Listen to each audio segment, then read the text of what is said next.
For our next trick, we are going to do some code juggling to make things a little easier for us in sending multiple messages to the display. We are literally going to type our message into the program and let the compiler figure out the ASCII codes for us and then lock and load the characters onto the display. It's the exact same circuit as in the last lesson, and in fact, the entire code available in the downloads section is identical up until when we start to writing characters to the screen. So we're going to build a table of characters that we go and look up, then transfer those characters one at a time to the display. We're going to mark the end of our message with a code of hex 00. To move through our table, we're going to pull off a few sneaky tricks. First, we're going to set up a GPR. We'll use the one at hex address 075. We'll start off by clearing it, that is, putting it to 0. And every time we read a character from the table, we'll count up 1 on that counter. So here's our routine for looking up the table and writing it to the display. And we've loaded our counter into the W register because we're going to use it in a subroutine, which we call right off the bat. Here it is, the subroutine called message list 1. So we jump down here to message list 1. When we get here, we've got the contents of our GPR that we're using as a counter loaded into the W register. So now we just started off, so right now our count is at 0. Here's our first sneaky trick. You remember that the program counter was a register, just like any other register, right? We could read it. We could even write to it. Heck, we can even perform math functions on it. So right now, when we get here, our program counter is pointing to right here in the program. This is the instruction that the program counter is pointing to. This instruction actually tells the processor to perform a math function. We are going to add the contents of the W register to a file, add WF. Then the file we want to add to, and finally there's that destination option. We've put it to a 1, which means the result will be stored in the file, not the W register. The file we have chosen is the program counter, PCL. So right now the program counter is pointing to this line, an instruction which adds whatever is in the W register to the program counter.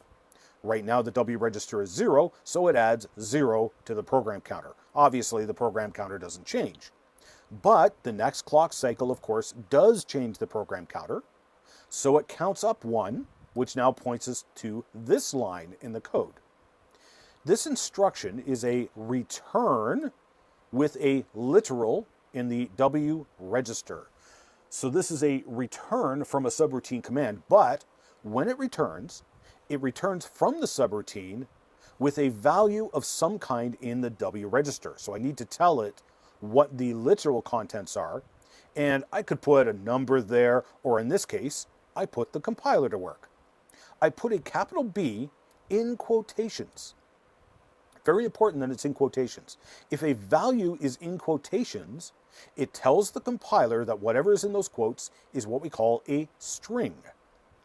Now you remember microprocessors only deal with numbers. Only numbers. In fact, to deal with letters of the English alphabet, or any alphabet for that matter, it had to pull stunts like use an ASCII character set. So it doesn't have a clue what a letter B is. It only sees a number. That's all it cares about. When I put that B in quotations like that, the compiler goes and looks up its own ASCII chart, which it has built in. It looks up the capital B for you, finds that the capital B is 0100 0010 in binary, and puts that number into the W register.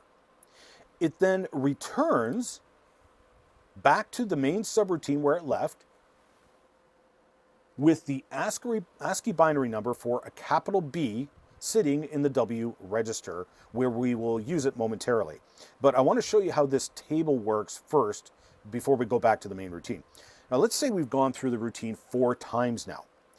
Every time we've called this message list 1 subroutine, we have counted up 1 on our GPR counter. So now our count is at 4. That counter gets loaded into the W register just before we call this subroutine. When we get to the subroutine, our program counter is pointing to this line right here, which is the instruction to add the W to the program counter.